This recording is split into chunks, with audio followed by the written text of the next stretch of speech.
একের পরে এক সরকারি স্কুলগুলো বন্ধ হয়ে যাচ্ছে, এদিকে বেসরকারি স্কুলগুলোর রমরমা ব্যবসা হচ্ছে। এর কোনো কারো ধ্যান নেই। চপড়া ব্লকের অন্তর্গত কয়েক বছরে 3টি স্কুল বন্ধ হয়ে গিয়েছে, তালা ঝুলছে, স্কুলে শ্মশানে পরিণত হয়েছে।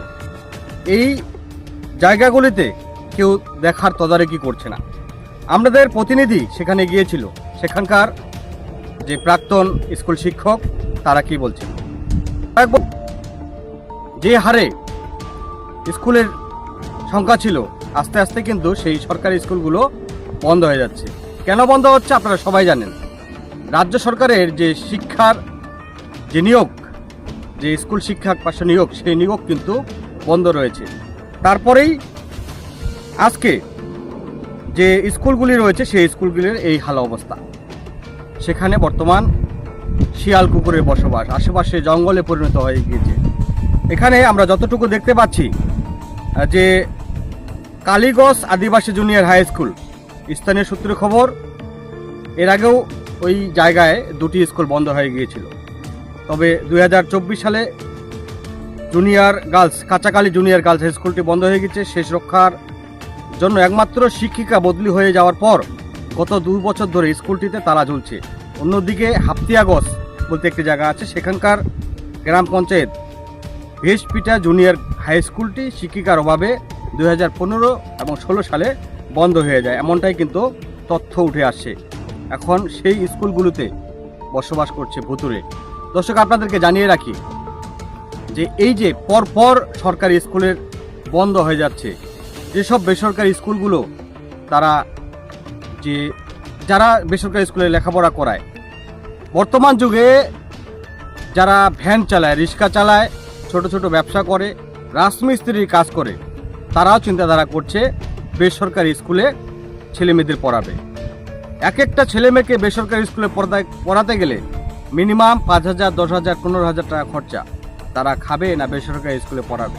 কিন্তু সেদিকে চিন্তাধারা না করে কষ্ট করে হলেও বেসরকারি স্কুলগুলোতে পড়াশোনা করার জন্য হিড়িক পড়ে গিয়েছে।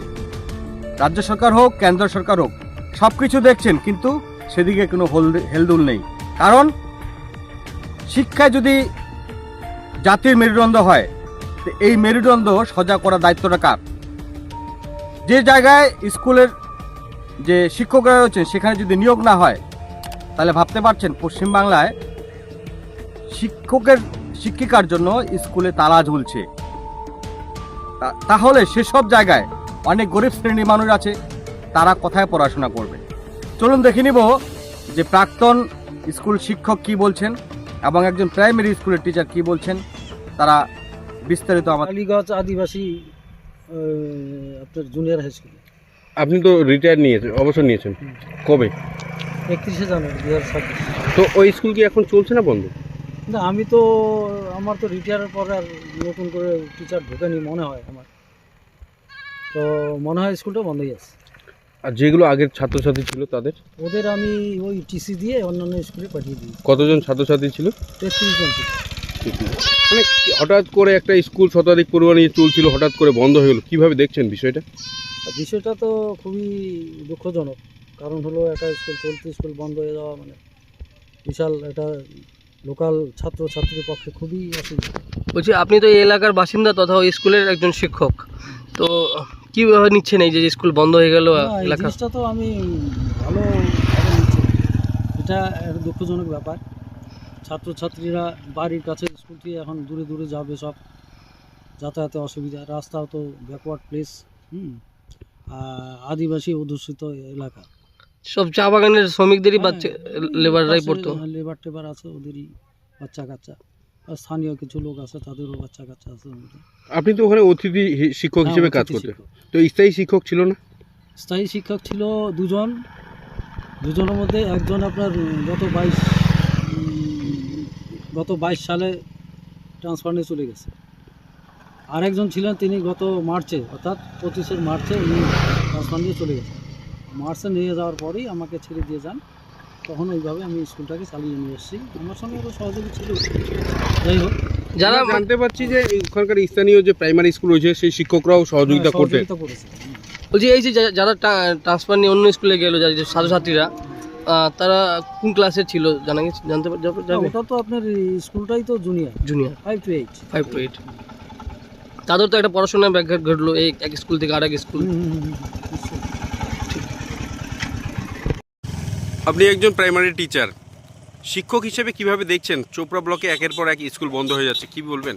খুব দুঃখের ঘটনা। স্কুলগুলো তৈরি করা হয়েছিল যাতে গ্রামের ছেলেমেয়েরা বাড়ির পাশে শিক্ষা পায়, কিন্তু একের দিকে পরপরভাবে নিয়োগ নেই, নিয়োগ নিয়ে সমস্যা, বা স্কুলগুলোতে পরিকাঠামো উন্নয়ন নেই, ফলে গার্জিয়ানরা স্কুলে পাঠাচ্ছে না বাচ্চাদের। এটা স্বাভাবিক ব্যাপার সরকারি স্কুলগুলোতে। আসলে সরকারি ব্যবস্থাটাকেই বন্ধ করে দেওয়ার চেষ্টা চলছে। একদিকে সরকারি স্কুল বন্ধ হচ্ছে, অন্যদিকে বেসরকারি স্কুল হুহুর করে বেড়ে যাচ্ছে, কি বলবেন? এটাই তো স্বাভাবিক। সাধারণ মানুষ চায় তার শিক্ষাটা নিতে। শিক্ষাটা যদি আমরা সরকারি স্কুলে তার পরিকাঠামো ঠিকমতো না দিতে পারি, পর্যাপ্ত শিক্ষক না দিতে পারি, অভিভাবকরা তো বাচ্চাদের নিয়ে যাবে, এটাই তো স্বাভাবিক। পকেটের টাকা খরচা করে আজকে ভ্যান চালকের ছেলেকেও বেসরকারি স্কুলে পড়াতে বাধ্য হচ্ছেন। এটা খুব কষ্টকর বিষয় যে মানুষের আয় কমে গেছে, মানুষের প্রচুর পরিমাণে জিনিসের দাম বেড়ে গেছে চারিদিকে, তার মধ্যে থেকে শিক্ষার জন্য এতগুলো টাকা খরচা করতে হচ্ছে আলাদা করে। এটা চরম সর্বনাশ দিন আসছে, এবং এই দিন চলতে থাকলে আগামী প্রজন্মে যারা শিক্ষিত ছেলেমেয়েরা ভালো পড়াশোনা করছে তাদের চাকরির রাস্তা যেমন বন্ধ হয়ে যাবে, তেমনি গরিব ছেলেমেয়েরা আর বড় উচ্চশিক্ষায় যেতে পারবে না।